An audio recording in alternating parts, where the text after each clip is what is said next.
नमस्कार मित्रों, हमारी सीरीज चल रही है ग्रहों के सिद्धांतों पर, एपिसोड नंबर 12 और आज हम बात करने जा रहे हैं ग्रहों के दीप्तांश की। पहले ये जान लेते हैं कि दीप्तांश का अर्थ क्या होता है, इसका मतलब क्या होता है। एक अगर केवल परिभाषा की अभी बात करें तो दीप्तांश की परिभाषा है कि ग्रहों की ज्योति की चतुर्दिश घेरे का नाम दीप्तांश होता है। जो ग्रंथों में परिभाषा दी गई है दीप्तांश की, ग्रहों की ज्योति के चतुर्दिश घेरे का नाम दीप्तांश है। इसको इस प्रकार से समझा जा सकता है कि इस उदाहरण से समझा जा सकता है कि मान लीजिए कोई दीपक प्रज्वलित हो रहा है, तो उस दीपक की एक निश्चित डिस्टेंस होती है या एक निश्चित सीमा रेखा होती है जिसमें कि वो अपना प्रकाश प्रकाशित करता है।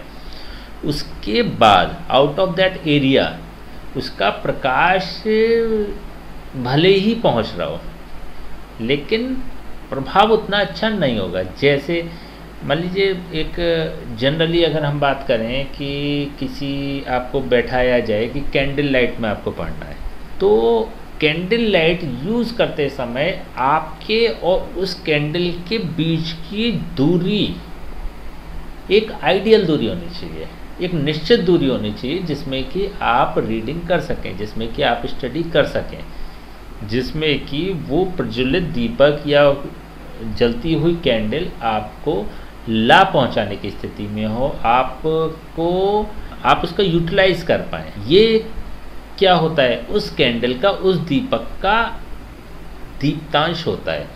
यही तो हम बात कर रहे हैं। ग्रहों की ज्योति की चतुर्दिश घेरे का नाम दीप्तांश है। ग्रहों की ज्योति के चतुर्दिश घेरे का नाम दीप्तांश है। तो चारों तरफ जो प्रकाश का एक घेरा बनता है या पावर जो होती है, उसमें एनर्जी जो होती है, उसकी ऑरा जो होती है, उसका नाम दीप्तांश होता है, जो कि चारों ओर प्रकाशित होती है। एक बात। दूसरी भाषा में क्या समझ सकते हैं इसको? दूसरी भाषा में इसको क्या समझ सकते हैं कि दीप्तांश का अभिप्राय यह है कि कोई पर्टिकुलर ग्रह की कोई पर्टिकुलर त्रिज्या की ज्योति उसके चारों ओर होती है। इसका मतलब ये हो गया कि वो दीप्तांश का अभिप्राय यह है कि अमुक ग्रह की अमुक त्रिज्या की ज्योति उसके चारों ओर होती है। सूर्य की बात करें या चंद्रमा की बात करें या मंगल, बुध, गुरु, शुक्र, शनि, इन सातों ग्रहों की जब हम बात करते हैं तो अमुक शब्द जो लगा रहे हैं, जो पर्टिकुलर शब्द लगा रहे हैं, वो इसलिए लगा रहे हैं कि ये निश्चित नहीं है। वॉटेज होते हैं ना बल्ब के, कोई 3 वाट का होता है, कोई 5 वाट का होता है, कोई 15 वाट का होता है, कोई 30 वाट का होता है। तो सबके वॉटेज अलग अलग होते हैं। जिसके जितने वॉटेज होते हैं उसी के हिसाब से वो प्रकाशित करता है। इसी प्रकार से ग्रहों की भी स्थिति है। प्रत्येक ग्रह के अलग अलग वॉटेज हैं, दीप्तांश लाइक ए वॉटेज। तो जितना उसके वॉट होंगे उसी हिसाब से वो प्रज्वलित करता है प्रकाश। तभी हम बात कर रहे हैं कि किसी ग्रह की जो पर्टिकुलर त्रिज्या होती है, सर्किल होता है उसके चारों ओर, वो निश्चित नहीं होता, वो अलग अलग होता है, उसी का नाम दीप्तांश है। आई होप आप बहुत अच्छे से क्लियर हो गई होंगी चीज़ें कि पहली जो हम बात कहना चाह रहे हैं, जो हम आपको बात बताना चाह रहे हैं कि दीप्तांश होता क्या है, उस चीज़ को आप समझ लें। अब हम बात कर रहे हैं दीप्तांश। प्रत्येक ग्रह के अलग अलग दीप्तांश होते हैं, भिन्न भिन्न दीप्तांश होते हैं। जैसे सूर्य का दीप्तांश होता है 15 अंश, चंद्रमा का 12 अंश, मंगल का 8 अंश, बुध का 7 अंश, गुरु का 9 अंश और शुक्र का 7 अंश और शनि का 9 अंश। ये सभी ग्रहों के अलग अलग दीप्तांश होते हैं। इनका उपयोग क्या है? उपयोग ये होता है कि अगर सूर्य की बात करें तो सूर्य अपने क्षेत्र से 15 अंश के सर्किल तक, 15 अंश की त्रिज्या तक अपने पावर को, अपने स्ट्रेंथ को या अपने जो कंटेंट्स होते हैं, अपने कंटेंट्स को वो पहुंचा सकता है। उसको 15 अंश तक उसकी पावर है पूर्ण रूप से अपने कंटेंट्स को पहुंचाने की। इसी प्रकार से चंद्रमा की जो पावर है 12 अंशों तक अपनी पावर को पहुंचाने की। इसी प्रकार से मंगल 8 अंश, बुध 7 अंश, गुरु 9 अंश, शुक्र 7 अंश और शनि 9 अंश। अब इसका उपयोग क्या हो सकता है, उपयोग कहाँ होता है? देखिए बड़ा महत्वपूर्ण उपयोग होता है इसका। ग्रहों के दीप्तांश का मतलब ये हो गया है कि जब आप प्रेडिक्शन कर रहे होते हैं ना, तो एक्यूरेसी तक पहुंचाने के लिए, माइन्यूट एक्यूरेसी तक पहुंचाने के लिए प्रेडिक्शन को आपको दीप्तांश की आवश्यकता होगी। जैसे कि हमने अभी बात करी, पिछले एपिसोड में हमने बात करी तात्कालिक शत्रु की। कोई ग्रह, दो ग्रह अगर एक साथ बैठे हों, एक ही भाव में बैठे हों, तो तात्कालिक शत्रु बन जाते हैं। इसी प्रकार से युति होती है, दो ग्रह एक साथ बैठे होते हैं तो उनको ये माना जाता है कि ये एक साथ बैठे हुए हैं और उसका एक पर्टिकुलर फल होता है। लेकिन क्या वो एक दूसरे को इफेक्टिव कर रहे होंगे, क्या वो एक दूसरे पर प्रभाव डाल रहे होंगे, ये दीप्तांश के आधार पर समझा जा सकता है। मान लीजिए जैसे हमने बात करी कि सूर्य और चंद्रमा एक साथ बैठे हुए हैं। अब एक ग्रह सूर्य हो गया, दूसरा ग्रह चंद्रमा हो गया, दो ग्रहों की हम बात कर रहे हैं, एक भाव में ये बैठे हुए हैं। तो 15 अंश सूर्य के और 12 अंश चंद्रमा के, इसका टोटल कितना हो गया? 27 अंश इन दोनों के हुए डिवाइडेड बाई 2, तो कितना आया? 13.5, 13.5। इट मीन्स कि अगर ये 13.5 अंशों तक इनकी दूरी है, इनकी डिस्टेंस 13.5 अंशों तक है, तब तो ये एक दूसरे को युति संबंध बना रहे हैं, एक दूसरे के साथ में माने जाएंगे, एक भाव में एक दूसरे को इफेक्टिव करते हुए माने जाएंगे। अदरवाइज इनका युति संबंध नहीं बनेगा। ठीक है। इसी प्रकार से चंद्रमा और मंगल है, मान लीजिए, तो चंद्रमा 12 अंश का, मंगल 8 अंश का, 12 और 8 20, तो 20 अंश, क्योंकि हम दो ग्रहों की बात कर रहे हैं, दो ग्रहों के संबंध की बात कर रहे हैं, इसलिए दोनों का योग करके जब हम 2 से इसको डिवाइड कर देंगे तो एक का एवरेज निकल जाएगा। देखिए दो चीज़ हैं यहाँ पे, अंतर समझना पड़ेगा। जब हम अकेले चंद्रमा की बात कर रहे होंगे तो हम 12 अंश की बात कर लेंगे, लेकिन जब हम मंगल की भी अगर बात कर रहे हैं, मंगल और चंद्रमा के आपसी संबंध की जब हम बात कर रहे हैं, तो हमें इसका एवरेज निकालना पड़ेगा। तो हमें इन दोनों के अंश भी जोड़ने पड़ेंगे और उससे 2 से उसको डिवाइड भी करना पड़ेगा, तब हम एवरेज अंश निकाल पाएंगे। जैसे 12 + 8 = 20, 20, और 20 डिवाइडेड बाई 2 = 10, 10।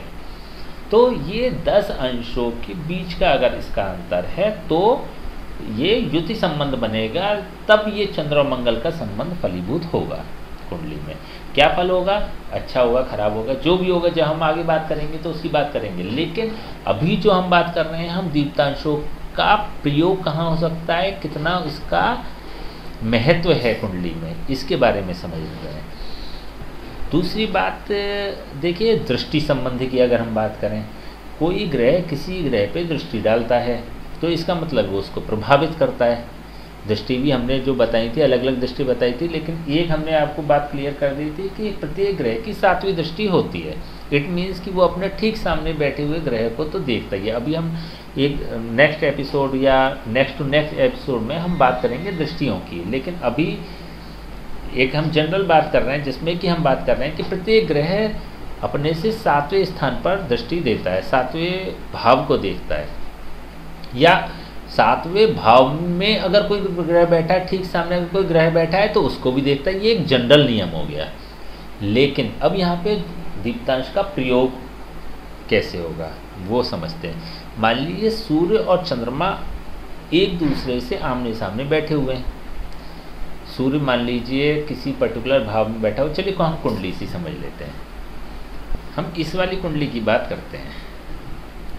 ये एक कुंडली है, इस कुंडली में शुक्र, केतु और गुरु और राहु, इनकी हम बात कर लेते हैं। या फिर हम चलिए इस कुंडली हम बात करते हैं। चलिए इसमें हम बात कर लेते हैं पहले चंद्रमा और मंगल की। यहाँ पे चंद्रमा और मंगल है। चंद्रमा और मंगल के अंश देखते हैं। चंद्रमा के अंश यहाँ पर दिए हुए हैं 22 अंश और मंगल के अंश दिए हुए हैं 1 अंश 51 कला। 22 अंश और 1 अंश 51 कला, इन दोनों को अगर देखें, और अभी जो हम नियम की बात करके आए, सिद्धांत की बात करके आए, वहाँ पे हमने क्या निकाला था, 12 अंश दीप्तांश चंद्रमा के और 8 अंश दीप्तांश मंगल के। 12 और 8 20 और डिवाइडेड बाई 2 = 10। 10 दीप्तांश का अगर अंतर है या उससे कम का अंतर है तभी ये युति संबंध होगा। तो अगर इस कुंडली में बात करें तो ये चंद्र मंगल से बनता है महालक्ष्मी योग, धन संबंधी योग बनता है ये। लेकिन चंद्रमा और मंगल के जो बीच का अंतर है 12 और 1, इसका मतलब लगभग ये 21 अंश का अंतर हो रहा है दोनों में, या 20 का मान लेते हैं। लेकिन हमारा जो नियम कहता है वो 10 डिग्री से कम का अगर अंतर होता है तब ये युति संबंध बनता है। तो इसका मतलब भले ही ये दूर से दिखाई दे रहा है, देखिए दीपक जलता हुआ तो आपको बहुत दूर से दिखाई दे रहा है, लेकिन क्या उसके प्रकाश का लाभ आप उठा सकते हैं? वो आप नहीं उठा सकते हैं, तो वो आपके लिए निरर्थक हो गया।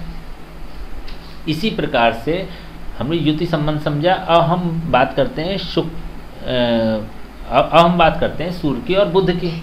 तो सूर्य की यहाँ पे अंश जो है 7 अंश 31 कला। अभी एक इन जनरल हम क्योंकि एक सीखने की दृष्टि से बात करते हैं तो हम थोड़ा सा इन एवरेज ले लेते हैं 7 अंश, केवल हम 7 अंश की बात कर लेते हैं। सूर्य है 7 अंश पे और बुध यहाँ पर है 18 अंश पे। तो इन दोनों के बीच का जो अंतर हो गया लगभग 11 अंश का अंतर हो गया। लेकिन हमारा नियम क्या कहता है? हमारा नियम कहता है कि सूर्य के 15 अंश दीप्तांश होते हैं और बुध के 7 अंश दीप्तांश होते हैं। तो टोटल कितना हो गया? 22 अंश दीप्तांश। तो 22 अंश और डिवाइडेड बाई 2 मतलब 11 अंश। इन दोनों के बीच का अंतर अगर 11 अंश या उससे कम है तो इनका दृष्टि संबंध बनता है। लेकिन हमारा इसमें कितना आ रहा है? 11 अंश या उससे कम, बिल्कुल ठीक। इसका मतलब इनका दृष्टि संबंध बनता है। सूर्य और बुध की बात करें तो इसका दृष्टि संबंध बनता है। ठीक है, हमने एक जनरल सी एक इसका उपयोग समझा। दृष्टि संबंध में भी आगे जो हम दृष्टियाँ बताएंगे उसके हिसाब से भी अभी हम केवल ये बात करते हैं इन जनरल। अब आप ये मानिए कि सूर्य की अगर बात करें तो सूर्य यहाँ पे कितने अंश का है? 7 अंश का, और इसकी 15 अंश टोटल त्रिज्या है। 15 अंश टोटल त्रिज्या है, तो 15 अंश तक ये इफेक्टिव है। तो 7 अंश का मतलब ये हो गया कि 7 अंश का मतलब ये हुआ है कि ये तुला राशि से वृश्चिक राशि में आया। हम सूर्य की बात करते हैं तो सूर्य यहाँ पे हुआ। अब ये देखिए कि सूर्य सिंह राशि से कन्या राशि में आया। सूर्य इससे आया तो इसका मतलब ये हुआ है कि 30 अंश सिंह के कंप्लीट करने के बाद जब इसमें प्रवेश किया तो 1 डिग्री से ने किया और 60 डिग्री ये चल चुका है। 60 डिग्री चल चुका है और 15 अंश हमारे दीप्तांश है। तो इसका मतलब ये है कि 7 डिग्री तो इधर इस साइड इस भाव के इधर पीछे, और 7 डिग्री और इस वाले भाव को भी इफेक्टिव कर रहा है, और बाकी का ये 12th हाउस को इफेक्टिव कर रहा है। तो टोटल अगर बात करें त्रिज्या की इसकी, तो ये मैक्सिमम 12th हाउस को इफेक्टिव कर रहा है। तो इसके दीप्तांश की बात करें, ऐसे ही जो छोटे कम दूरी वाले दीप्तांश है, जैसे बुध के केवल 7 दीप्तांश होते हैं। बुध के 7 दीप्तांश है और बुध की जो डिग्री है वो 18 डिग्री का है यहाँ पर, तो लगभग मध्य में है। तो 7 का मतलब ये है कि 6 हाउस को ये पूरी तरह से कवर्ड करेगा। इसका मतलब ये हो गया बुध मीन राशि का मतलब नीच का है, और नीच का ये 6 हाउस को पूरी तरह से इफेक्टिव करेगा। तो यहाँ पे हमारा सूत्र काम करता है। तो इसके जितने भी नेगेटिव कंटेंट्स हैं नीच के होने के कारण इस व्यक्ति को 6ठे भाव में मिलेंगे। देखिए केवल नेगेटिव कंटेंट्स की बात नहीं है, कुछ पॉजिटिविटी बढ़ेगी। वो कैसे बढ़ेगी, क्योंकि छठा भाव जरूरी नहीं नेगेटिव भी होता है, पॉजिटिव भी कंटेंट्स होते हैं, जैसे जॉब का कारक भी होता है, नौकरी का कारक होता है। तो रोग ऋण और शत्रुओं को पराजित करने वाला व्यक्ति बन जाता है अगर नीच का हो रहा हो तो इस कंटेंट्स को। तो नेगेटिव भावों में जब कोई ग्रह नीच का हो जाता है तो वो पॉजिटिव फल भी करने लगता है, क्योंकि कंटेंट्स के आधार पे। ठीक है, ये हम जब योग बात करेंगे ना तो आपको विस्तार पूर्वक समझाएंगे, लेकिन अभी क्योंकि हम बात कर रहे हैं दीप्तांश की, तो आई थिंक आप दीप्तांश के जो सिद्धांत है उसको भली भांति समझ चुके होंगे। आज हमने बात करी आपसे ग्रहों के दीप्तांश की, और नेक्स्ट जब हम बात करेंगे आपसे तो हम बात करेंगे विफल ग्रह, कौन सा ग्रह किन परिस्थितियों में विफल हो जाता है। चलिए तब तक के लिए हमें आज्ञा दीजिए, नमस्कार।